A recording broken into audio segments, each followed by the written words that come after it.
Good morning, students. In the last class, we discussed about the company and various types of company.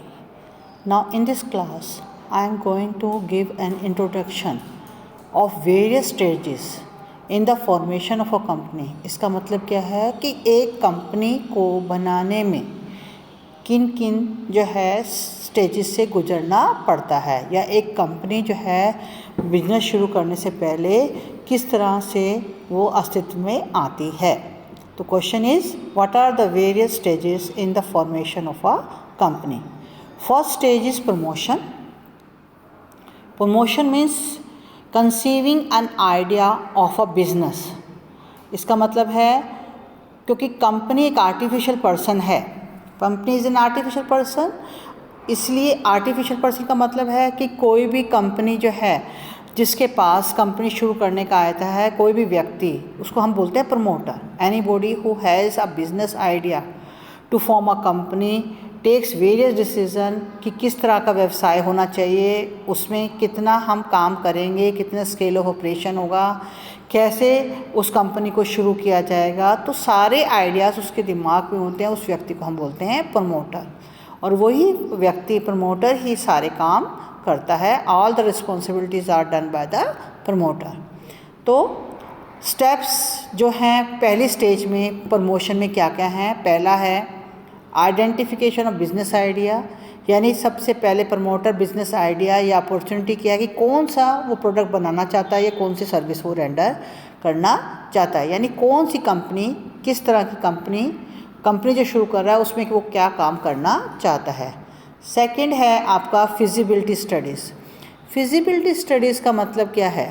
Feasibility studies का मतलब है कि ये देखना कि क्या जो वो काम कंपनी शुरू करना चाहता है वो टेक्निकली, फाइनेंशियली या इकोनॉमिकली उसका आइडिया फिजिबल भी है, या वो आइडिया बहुत पुराना है या पॉसिबल ही नहीं है वो कंपनी बनाना. थर्ड पॉइंट प्रमोशन में है नेम अप्रूवल. नेम अप्रूवल का मतलब है कि सबसे पहले प्रमोटर को कोई एक नाम डिसाइड करना पड़ता है जिस नाम से वो कंपनी शुरू करना चाहता है, और रजिस्ट्रार से पता करना पड़ता है कि क्या उस नाम से कोई और कंपनी तो एग्जिस्ट नहीं करती. Next is fixing up signatories to the memorandum of association. इसमें प्रमोटर डिसाइड करता है कि मेमोरेंडम ऑफ एसोसिएशन को कौन व्यक्ति साइन करेंगे. उनको हम यूजली फर्स्ट डायरेक्टर जो है बोलते हैं कंपनी के. फिर अपॉइंटमेंट ऑफ प्रोफेशनल्स.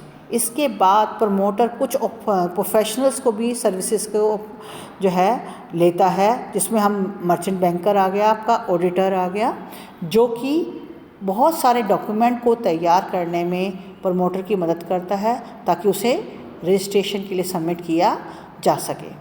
लास्ट में preparation of necessary legal documents.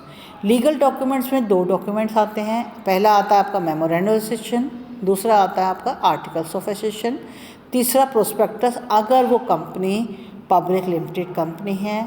अगर प्राइवेट लिमिटेड कंपनी है तो दो ही लीगल डॉक्यूमेंट बनाए जाते हैं, memorandum of association and article of association. अगर वो पब्लिक कंपनी है तो तीन डॉक्यूमेंट बनाए जाते हैं, memorandum of association, article of association and prospectus. अब हम आते हैं नेक्स्ट आपके सेकेंड स्टेज, वो है इनकॉर्पोरेशन. इनकॉर्पोरेशन कुछ नहीं है कि कंपनी को रजिस्टर जब हो जाती है उसको बोलते हैं इनकॉर्पोरेशन स्टेज. तो incorporation is the registration of the company under companies act 2013. इसके लिए हमें रजिस्ट्रार के पास कुछ नेसेसरी डॉक्यूमेंट जो हैं सबमिट करने पड़ते हैं. सबसे पहले है application for incorporation. Application for incorporation में प्रमोटर एक एप्लीकेशन देता है जो है रजिस्ट्रार ऑफिस में, जो है विद द नेसेसरी डॉक्यूमेंट. वो डॉक्यूमेंट्स क्या क्या हैं. पहला मेमोरेंडम ऑफ एसोसिएशन देता है वो, जिसमें कंपनी के ऑब्जेक्टिव्स लिखे जाते हैं. आर्टिकल ऑफ एसोसिएशन जिसमें कंपनी के रूल्स, रेगुलेशन और इंटरनल मैनेजमेंट के बारे में लिखा जाता है विस्तार से. फिर है स्टेटमेंट ऑफ ऑथराइज कैपिटल. इसका मतलब क्या है कि जो कंपनी वो शुरू करना चाहता है उसकी मैक्सिमम कैपिटल कितनी होगी, उसको बोलते हैं हम ऑथराइज कैपिटल की स्टेटमेंट.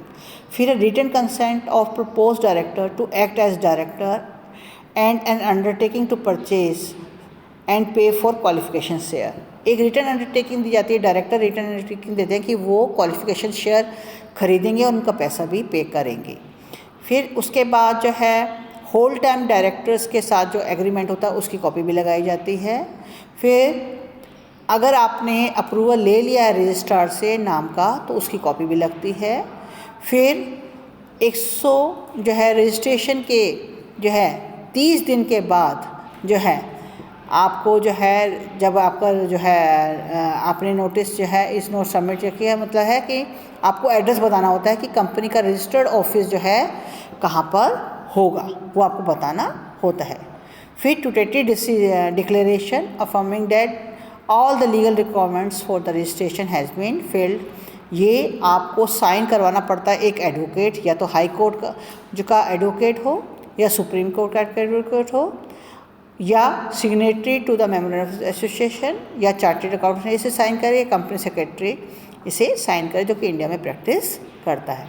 तो ये सारे डॉक्यूमेंट जब आप सबमिट करते हैं रजिस्ट्रार के ऑफिस में जो है अलोंग विद जो है पेमेंट ऑफ फीस, आपको फ़ीस भी देनी पड़ती है रजिस्ट्रेशन की, उसके बाद ही आपका जो है रजिस्ट्रेशन जो है किया जा सकता है। ये आपका सेकंड पॉइंट हो गया आपका जो है। नेक्स्ट पॉइंट है आपका जो है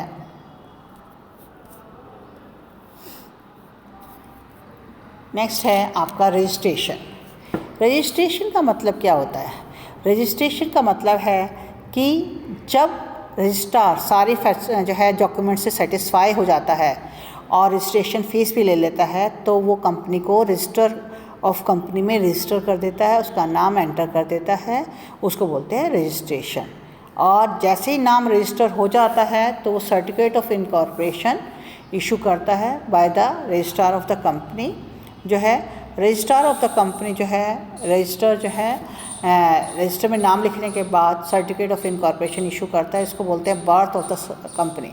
जैसे ही सर्टिफिकेट मिल जाता है इनकॉर्पोरेशन का, कोई भी प्राइवेट कंपनी अपना व्यवसाय शुरू कर सकती है, यानी कोई भी कॉन्ट्रैक्ट में वो कोई भी लीगल कॉन्ट्रैक्ट में वो एंटर कर सकती है अगर वो प्राइवेट कंपनी है।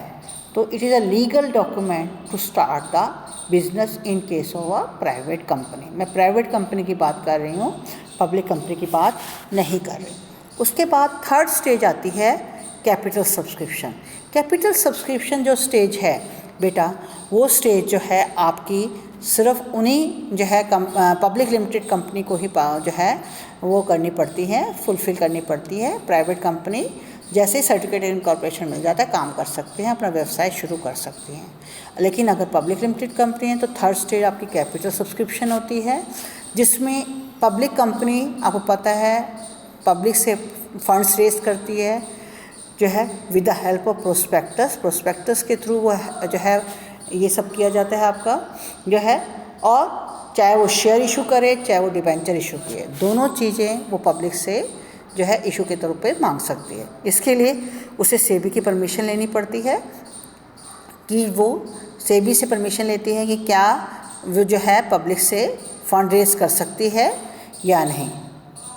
नेक्स्ट है आपका filing of prospectus. Filing of prospectus with the register का मतलब क्या है कि आपका